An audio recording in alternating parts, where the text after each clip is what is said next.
Welcome, welcome, welcome, welcome. Come on in, come on in. It is day number 11. I am Brigitte Jackson, and we are talking about leadership facts, tips, two tips we're given every day for Women's History Month. We're talking on the topic of leadership. Why? Because I'm a behavioral strategist and I love making sure that people are growing and developing. So today we're going to talk about this topic of the importance of creating a positive work environment, making sure that people are feeling respected. In addition, we gonna talk about, I need y'all to just listen up. Okay, watch the stuff that's scrolling across the bottom. I need you to listen up because I need you to be self-aware, because when leaders are self-aware, that's the foundation for success. All right, so like I said, we're in day number 11. But let me back up. Maybe you don't know who I am. I'm Brigitte Jackson. I am the founder of Exponential Edge Adventures.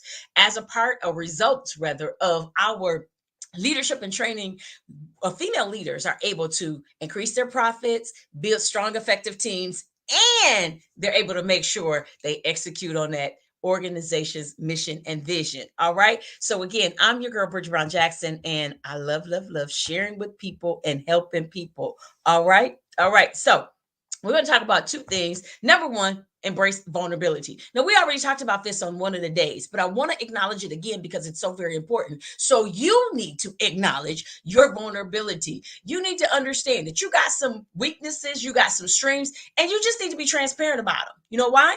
Because your staff, your team, your direct reports, whoever you are, your constituents, they all already know, right? Stakeholders, we can see them.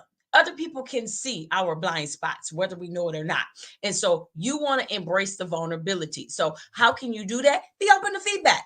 Seek feedback from, again, your colleagues, from your mentors.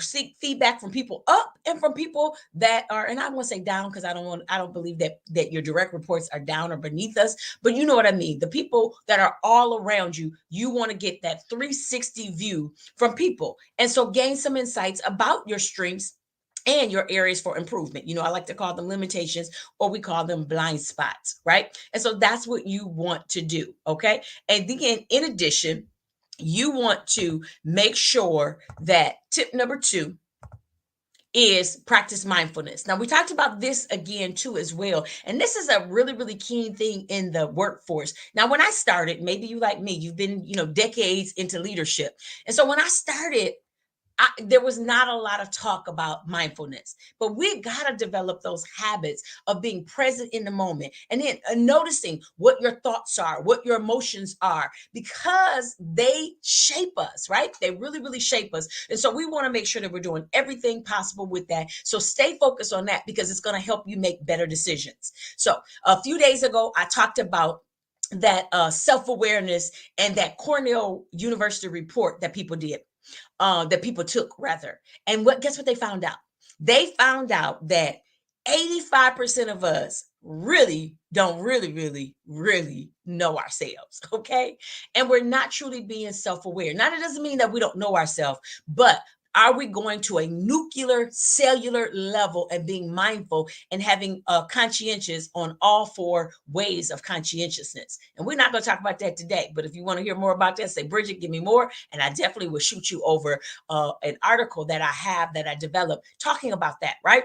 But we want to be mindful. Why do we want to be mindful? Because when we are mindful, it helps us to reflect regularly. And when we reflect, guess what? We can better understand our thoughts. We can better understand our feelings. We can better understand our behaviors. Remember, I told you, let me put it up there. I'm a behavioral wealth strategist. And so I tell people all the time, there is wealth in your behavior.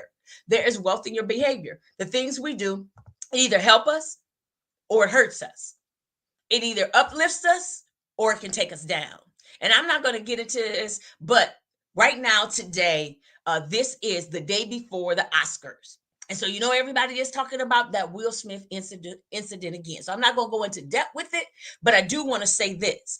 If we truly, truly reflect, then we won't be doing slapping people on stage. Now, maybe you're not really slapping people on stage, but your behavior could be inappropriate. Your behavior could not be costing you, not to that degree, but to what degree? So I'm just challenging you right now to think, are there things that you're doing? Are there things that's happening that you can do better in? So I need you to embrace vulnerability, and I need you to practice mindfulness. All right. Again, I'm Brigitte Brown Jackson. I'm the behavioral strategist. Organizations pay me to help them reduce staff attrition, grow talent, and make sure they get that productivity. How do we do that? By maximizing everybody's strengths. Again, I'm out. I will see you tomorrow. Same time, same place.